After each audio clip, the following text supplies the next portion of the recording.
ঠান্ডা সর্দির ছ্যাঁকা খাওয়ার আগে এই ভর্তার ছ্যাঁকা খাও। নাক বন্ধ, ঘ্রাণ চলে গেছে, 1 চামচ এই ভর্তা নিলেই সব খুলে যাবে। ওষুধ নয়, রান্নাঘরের ম্যাজিক। ঠান্ডা সারাবে এই ভর্তা। ঠান্ডা লাগলে সবাই ডাক্তার দেখায়, আর আমি দেখি রান্নাঘর।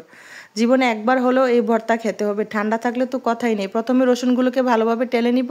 টেলে নিয়ে তারপর শুকনা মরিচগুলোকে টেলে নিব। টেলে নেওয়ার পর রসুনের খোসাগুলো ছাড়িয়ে শুকনা মরিচ, পেঁয়াজ, ধনেপাতা, সরিষার তেল আর লবণ দিয়ে হাতে মাখিয়ে নিলে হয়ে যাবে একদম ঘরোয়া টোটকা ঝাল রসুন, মরিচ, সরিষার তেলে ভর্তা। একবার হলেও ট্রাই করে দেখবেন, অনেক মজা হয়। ঠান্ডা তো খুব দ্রুত ছেড়ে যায়। আর এই রসুন মরিচ ভর্তাটা শুধু টেস্টেই নয়, কাজেও অসাধারণ। আর গরম ভাতের সাথে একটু ডিম ভাজা আর সাথে রসুন মরিচের ভর্তা, জাস্ট ওয়াও। আর কোনো কিছুর প্রয়োজন হবে না ঠান্ডা লাগলে।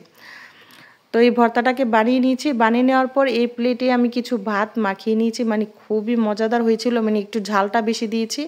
একবার হলো এই ভর্তাটা ট্রাই করে দেখবেন, অসম্ভব লোভনীয় হয় খেতে। আর নাক দিয়ে পানি পড়া তো একদম বন্ধ হয়ে যায়। আমার হাজব্যান্ডের অনেক ঠান্ডা লেগেছিল, তাই এই ভর্তাটা বানিয়ে দিয়েছিলাম। সে তো খেয়ে বলছে তার নাকি ঠান্ডা অনেকটাই কমে গেছে। আসলে আমাদের রান্নাঘরেই কিন্তু ঘরোয়া টোটকা থাকে, আমরা খুঁজে নিলেই কিন্তু বের করতে পারি অনেক ঘরোয়া টোটকা, মানে অনেক ধরনের রেসিপি। আমি মাঝে মাঝে উল্টাপাল্টা রেসিপি নিজে থেকে ট্রাই করতে ভালোবাসি, অনেক পছন্দ করি। তো যাই হোক, রেসিপিটা কেমন লাগলো জানাবেন।